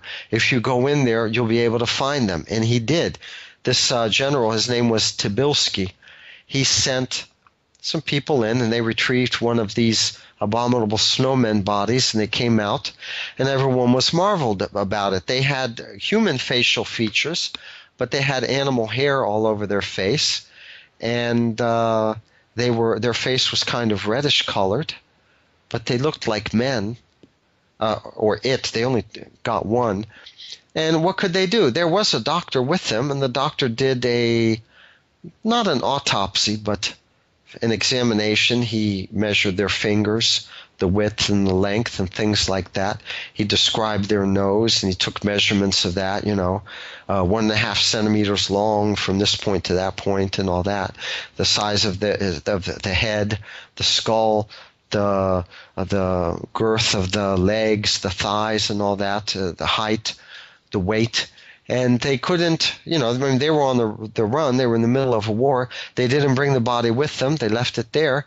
But this was published somewhere in Russia, and it was rescued by the writer of Forbidden Archaeology, Cremo. Michael Cremo. Yeah, that's where everyone got that from, because it's been in some archive in Russia all this time. But Krima was the one who retrieved it.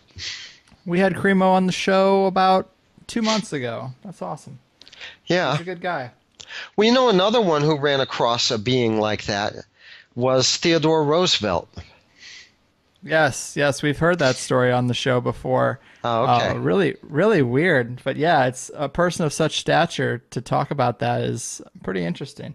I wanted to ask you about another guy. Probably the weirdest story yet that I had heard was, I think his name was Jim Bowen. He was he was around that area just after World War II, I think. Yes. Are you familiar with that story? Did I get his name right? Yeah, that came from me. That's for sure. So I didn't know that it made the rounds and had still survived. Actually, I mentioned Cater to you, right? Joseph H. Cater, the physicist who wrote about hollow earth theory, physics, and whatever. He is, he was active in the 60s, writing about the hollow earth.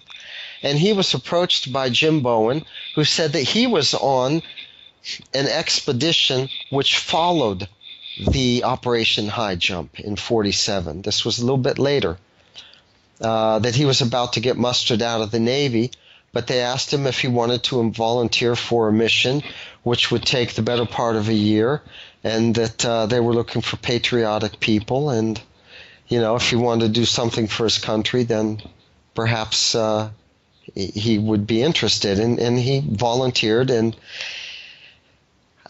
he was taken on, a ship, of course, down to Antarctica. I don't know. I think they were ferried from the ship to a certain place. Yes, they were, by aircraft. So there was an aircraft carrier. And they were equipped, 100 of them, to make an expedition. And they marched across the ice, a little less intimidating than flying fighter aircraft into the hollow earth. And they marched for, I believe he said he was with them for 3 months. And by the time the 3 months went by, they pretty much marched into the beginning of the opening. They marched into a place where the ice started melting, where green grass started manifesting, where there was always fog, but it was light. There was 24 hours light. It was light, illuminated fog. And he said visibility was never more than 50 yards until they got way in there.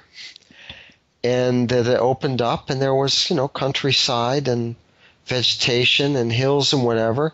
And that they came across a being which was something like a Tyrannosaurus Rex. Yeah.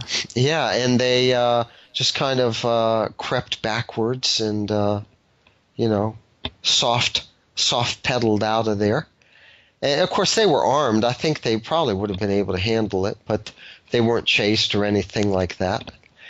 And at that point, they divided. There were 50 that went ahead and 50 that went back, because the 50 that went back, they helped by bringing supplies, something like that. They passed on what they had to the others, and they went back. And that's all he knows. They didn't the tell. 50 Yeah, that didn't go back, or did they ever come back? Well, I didn't hear you. It broke up. Oh, did when they split, did the other 50 ever come back? Apparently they did, but he wasn't given contact with them. They were kept separate, and they ended up going back to Australia and then back to California, and he was discharged and thanked even and everything like that. And years later, when he found out about Cater and what Cater was writing about, he was thinking, well, that's it. That's where I was. And he hooked up with Cater, and they formed a friendship that lasted for a long time. Cater even went on vacation with them into Colorado a couple of times because he lived up in that area. Jim Bowen did.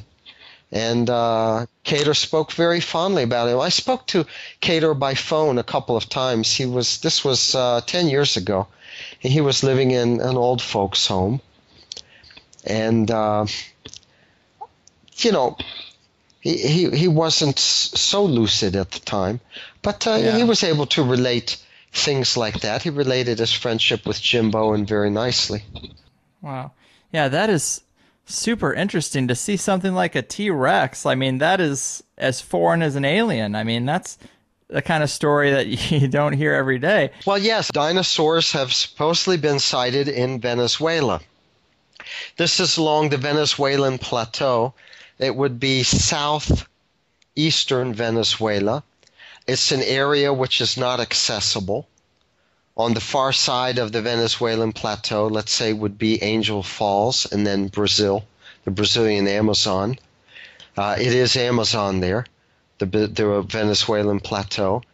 And what I know is that in the early 60s, it became fashionable among some of the very wealthy of Venezuela to go back in that area and engage in big game hunting. They have some kind of big game back there. I don't know what. I'm not saying they went hunting dinosaurs, but they sighted dinosaurs. People came back saying there are dinosaurs there. And this has been heard a lot. You know, I lived 2 years in Venezuela. When I was, this was what? This was 1980, 79, 80, something like that. And I heard about this back then.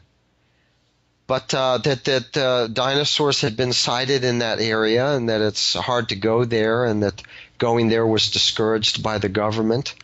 But, you know, take it or leave it. This is what the people, if you go there, this is what they'll tell you. And I've heard it from other sources too. This is where the Orinoco River goes, and in this part of Venezuela also the Amazon warriors were encountered by the Spaniards during the colonization period. And again, the Amazon warriors, they really do have this underground element attached to them. So I'm thinking that these dinosaurs, I'm thinking they don't exactly have their habitat on the surface, but that they come up at times. You know, just like snakes. Snakes are also reptiles. They live below the surface. They live in caves even, but they'll come out and bathe in the sun and look for food and whatever. Yeah. So those are some interesting anecdotes for sure. And as we're getting towards the end of this, I really appreciate that you've done 2 hours, but this idea, I mean, if this is true and all the forms we're discussing, you realize this would be the mother of all conspiracies, right? I mean, this would be one of the ultimate secrets to have kept all these years, right? Well, I think that there's a worldwide conspiracy much wider and just much more far-reaching than anybody could possibly fathom. I mean, let's relate it to another conspiracy.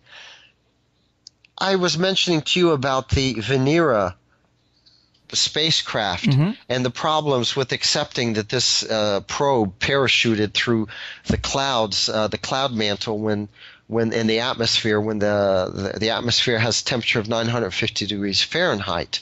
Well, I know that, and the Russians know that, and the Americans know that. You know, NASA knows that. But they all keep their mouths shut.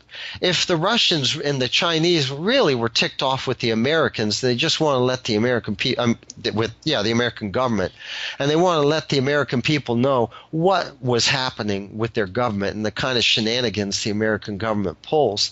They would just come out and tell people about Apollo and how Apollo was a hoax and explain why, and it wouldn't have taken 30 years for people to piece things together, you know. So they're scratching each other's back. There's winks and nods when it comes to things like the space program. So what about the configuration of our planet? You know, it's kind of hard to just come out and tell people whether or the source of our civilization is actually from the hollow world and we've broken away and that's our homeland, and, you know, things like that. I mean, they would lose control, and all of the people from the surface can't go there anyway. And I don't know. What are they supposed to do? Of course they're not telling us. Yeah, I actually have thought about the idea. Well, it's clear the way the rulers rule is through fear and propaganda and misinformation. And it's interesting when I think back to a time when people thought the world was flat, when they thought the earth was flat, and the big scare was, oh, you don't want to venture too far from home, you might fall off the earth. And that just seems like a story you would tell someone that you wanted to keep under control. Like, I wonder if the leaders really believed the earth was flat, or if that's just something they were able to propagandize to keep a better thumb, to keep everybody under their thumb. And maybe the secrets of a hollow earth is just that to another level. Well, no, you've made a very good analogy, and that's it. The monsters that rule this world, that are warmongers and that kill millions, they don't want us to know. At the same time, what about some sympathy for the devil? Because like I said, what are they supposed to do? There's this joke I've heard about the devil, that he's the devil, but one day the devil helped this old lady across the street because she had these packages, and he saw her struggling to get across the street, and he walked over and offered his services, picked up her packages, walked her home, dropped them off at her doorstep, and she offered him a tip, and he didn't want any money for it, and said, my pleasure, like that, and went on his way. So they say, well, he was the devil, but there was one time when even the devil did a good deed. He helped this lady across the street with her packages or whatever. So these people that run our world, they are monsters. I mean, they're killers. They're the architects of death on a huge scale. But by the same token, if they're going to be in charge, they have to run things. You have to be a good manager too. Mm-hmm. And again, we can't go there. The Hollow Earthers haven't invited us. I don't think they want us to come. The most that they did, 1,000 years ago, was send Santa Claus with some packages, but stay there. Right. And then what are they supposed to do? They can't lose control here. It's like life on the moon. If you tell people there's life on the moon, that there's a hollow moon, then you're going to lose control. The people are going to say, well, what about them? We want to hear from them. You're not letting us have contact with them. We want you to do this. Mm-hmm. We want you to get into contact and do that and the other. They would lose control. So I think we have to have little sympathy for the powers that be, although in other ways, I don't have much sympathy for them. No. I don't think the Hollow Earth understanding is for everybody. Right. Because of these difficulties. Yeah. I don't know what else to say. It's a contradiction in terms, a conundrum that I have not been able to really solve. That here I am, I'm a Hollow Earth proponent, but I'll be the first one to say it's not for everybody. But I'll be the first one to say that you can skywrite it, and you can put a full-page ad in the New York Times, and don't lose any sleep. People are going to forget about it maybe a few weeks later, and it'll just, they won't do anything, Mm-hmm. I don't know what to say. There's a contradiction there, but what do you do? Yeah, I love the theory. It's, to me, one of the most interesting. I'm deep in the conspiracy world, so I'm constantly still hearing about 9/11, hearing about the NSA, and these things are like so conspiracy 101 to me. And at the real depths, there is some serious weirdness, and the Hollow Earth is down there in those depths, and I would so want it to be true, but in modern times, it's hard for me to rationalize, because we hear these stories of people in the 1500s to 1800s that are skirting around the entrance to the Hollow Earth and reporting back. But now, with modern technology and modern travel ability, we don't hear those accounts. I guess, and I understand that. Believe me, the elite can cover up a lot. They really can. But with technology expanding to the everyman, it seems harder to keep a lid on this. Are there any stories of a concerted effort to cap some of these holes to the cavern worlds, or collapse some of these tunnels so that people can't access them? Well, first of all, the hollow opening in the middle of the Arctic Ocean, it's really very inaccessible. There are film clips. It's like I say, you can do some skywriting and tell everybody above New York City about the Hollow Earth. the Earth is hollow or something, and nothing's going to happen. So we have these film clips from radar sat that really do show the opening. You just have to stare at it and know what you're looking for. We have these film clips, satellite clips showing where the opening is in the Arctic, and also there's some good ones of the opening of Mars, the depression and everything there. Because if our planet is hollow, you'd have to assume that they all follow that same formula. Yes, for sure. But then it's a matter of hurry up and wait. I mean, you send things around on the internet, and every kook in the world is already sending things around. How can people distinguish? Right. And then, to Good Morning America, they're not going to give you any airtime. Right. So it's a secret, even though it's the best kept secret in the world, but it's right in front of us in many ways. Now, about the attempts to cap the openings to cavern worlds, which the cavern worlds theme interests me very much because it's right where we are. You don't have to travel across 2,000 miles of frozen Arctic wasteland in northern Canada and all that, and carry your fuel with you and food and survive the elements to get to where these cavern worlds are. Right. They're everywhere, and it's not just in the jungles of the Amazon. They're in North America. They're everywhere. For example, the Apache Indians were known for escaping through tunnels. They only fought one pitched battle with the cavalry. They would spring raids on the cavalry, usually from the mountains, from above, while the cavalry's in a canyon or something like that. And then they would run off through these tunnels and caves, and the cavalry would never catch up with them. And they would show up like on the other side of the border in Mexico 2 weeks later, something like that. And nobody saw them traveling across land. So this is very interesting. Now, right where the Apaches had their chief activity, where they were the most active, where they defended the most, and especially one area where they fought a pitched battle to keep the cavalry away, which is close to the Panamint Mountains, if I'm not mistaken. It's up there near Area 51. And it is an area where there are reports of tunnel entrances and cut steps into the rocks, and auditorium-sized rooms that opened up. But what went on during the early 70s, right in that area, something like, according to David Hatcher Childress, 25 miles from where the Apaches were most active, were the underground atomic explosions. So if there were cavern worlds in this area, and there were, the world of the Apaches or something like that was actually below the surface of the earth, or some cavern world was down there, at one point, we just weren't able to make peace with them or subjugate with them, and they did these underground atomic explosions. And the Russians did a few too.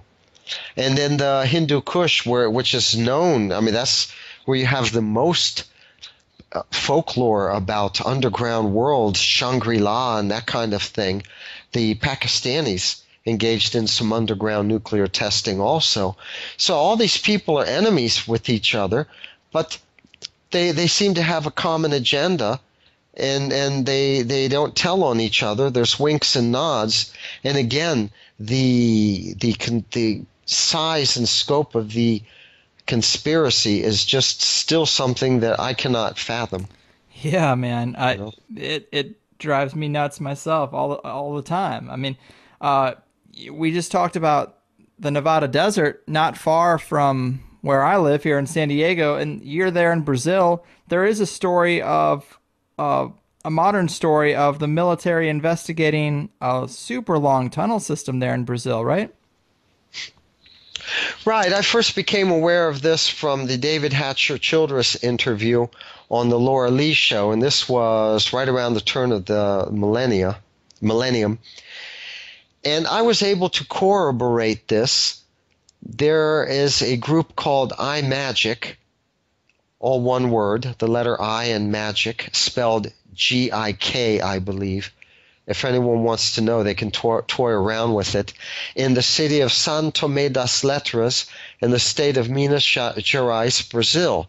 And iMagic is just, it's a group of people who worship the elements. This one lady, she's a psychoanalyst, and they engage in Nordic ceremonies and things like that, and they have a retreat up there near this town, São Tomé das Letras.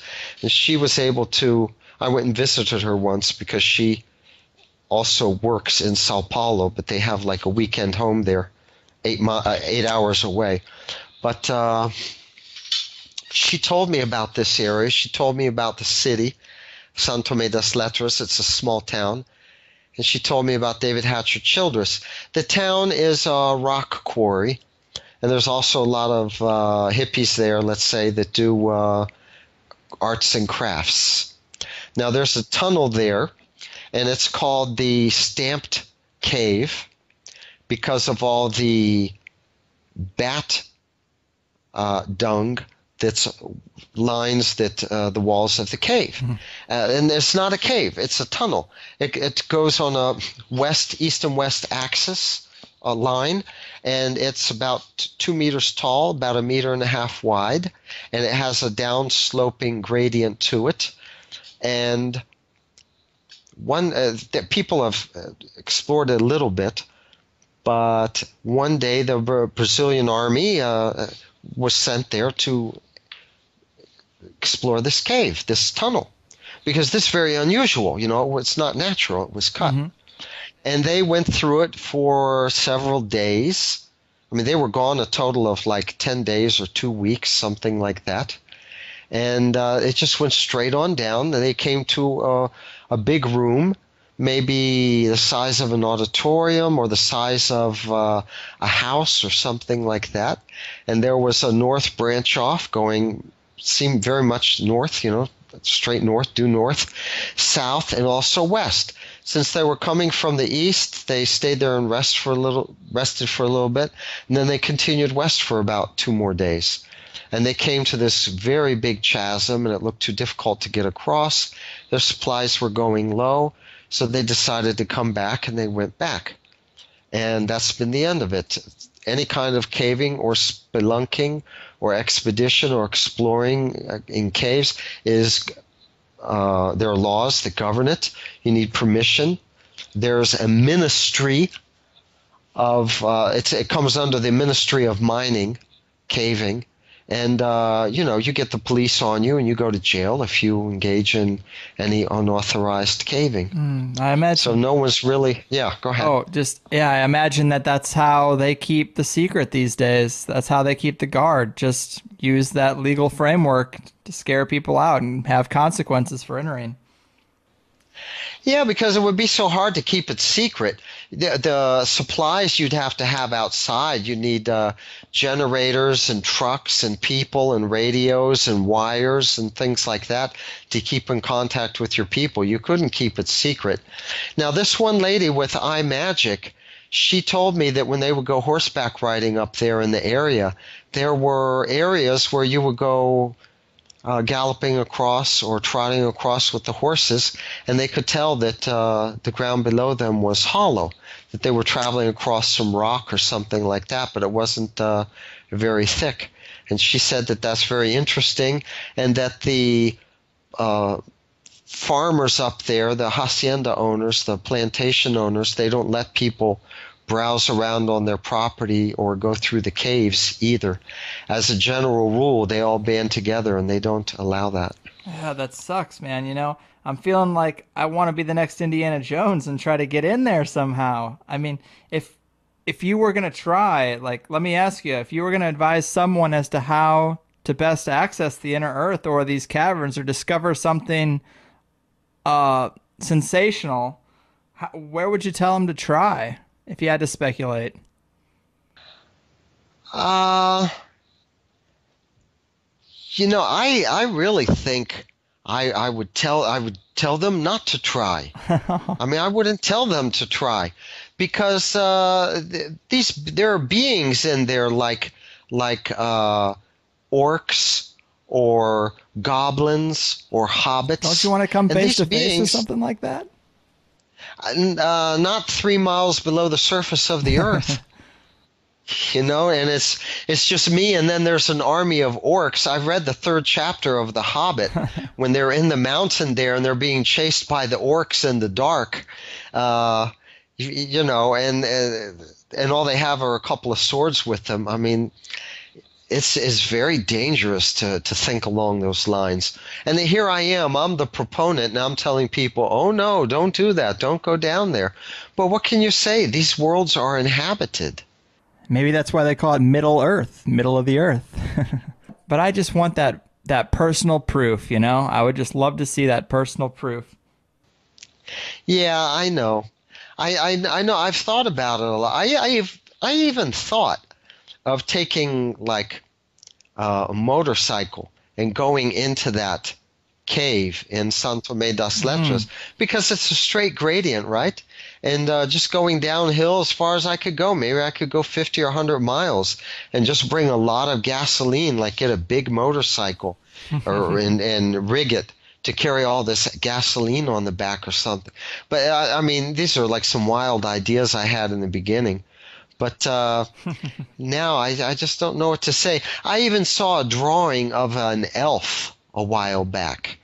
And the elf had the elf ears and everything and the human-like face, but it was a very demoniac face. It was like half human and half animal and kind of sinister. And I was thinking, my God, that just like smashed one of my cherished concepts, that the elves were very beautiful and they dance in elf circles. And they have these pointed ears, and the elf ladies are very beautiful, and they're enchantresses and things like that. But these are the romanticized ideas that we have. These beings that live below, they don't seem to be so friendly. I wonder if that's where those stories come from. Elves and fairies and goblins. I wonder if they're all down there in those cavern worlds. Yeah, that's the impression that I have. That's their habitat. For sure, it's described that way in the folklore, that they're from these places.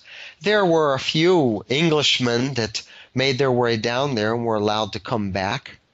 There was the story of one Englishman, and I don't remember all the names and dates and things like that, but his wife was kidnapped, which is typical. And like Beowulf, he went down into the cave and he didn't give a damn. And he came face to face with them, and he said he wanted his wife back. And they said, okay, come with us, and you'll be given a chance. And they brought him to this king of these really goofy-looking, I don't know how to describe them, people, like, I don't know, maybe leprechaun size or something like that. But I saw a drawing, a depiction of it, and they seemed to be very goofy-looking. But the king was sitting on a throne, and there were 50 women in a line, and they were all identical. Genetic cloning has a lot to do. Like these people, these Greys and the UFOs, they're coplanetarians. They're from below the surface, and they're still engaged in kidnapping women, extracting the egg, and genetic manipulation. But this man was told that among these 50 or so women, he had to choose which one was truly his wife and which one was not a clone. And they all said, it's me. Don't believe the other ones. Oh, my God, I can't believe it. I mean, it's me. Get me out of here, please. I love you, and like that. But they all said the same thing, and they all knew things about his life. Interesting. And yeah, he chose the right one, and he was allowed to leave. Huh. But for the one who chose right, I mean, there were probably 49 other opportunities in which the man chose wrong, and he had to stay down there and become a human slave or something like that, Yeah. So we get the tip of the iceberg, but these are the things that you hear, That's what goes on down there. Right. Man, it It has been a fascinating talk, man. A much longer show than I'm used to, but I'm so glad we could take the time to tackle this subject pretty completely. I mean, are there any other bits of information you'd like to add to get the attention of some of those people that might still be on the fence? I mean, this idea flies in the face of everything we've been taught for decades. It's hard to reverse that with just one conversation, but is there anything you'd leave the people with? All I can say is investigate it. It's so vast. You can hit it from so many different angles. There's not one piece of information that I would leave a person with that would be their talisman or their guiding, piece of information. But investigate it. Invest some time. Look up holloorbs.com on the internet. And on Google, we have All Planets dash Hollow. It's a group, and we discuss the Hollow Earth theory. It's a sanctuary for the Hollow Earth theory. Anybody who's anybody pretty much is on that list. We have people from the 70s who are on that list. We have newer people with newer contributions, and you can get a good steer down there and have a lot of things explained to you on Yahoo Groups. All Planets Hollow. Awesome. Well, Dean, this has been great. I really enjoyed putting the show together. It's been one of my favorite chats. Would you like to tell the people a little bit about your books or where they can check more of your work out? You mentioned your websites and the Yahoo Groups, but anything more about your personal work? Well, let's see. If you Google my name, there's Grave Distractions, the Grave Distraction sites, that's the publisher. If you look for Grave Distractions, you can find the book in email format, very inexpensive during these hard times, and a very quick download. You get it right away. The site has my name, Dean Dominic DeLucia. You click on Authors and look for Dean under the D section, and you'll find it. So that's how I would guide people to my books on the Hollow Earth and also Vedic astrology. Awesome. Well, thanks again. It's been great talking to you.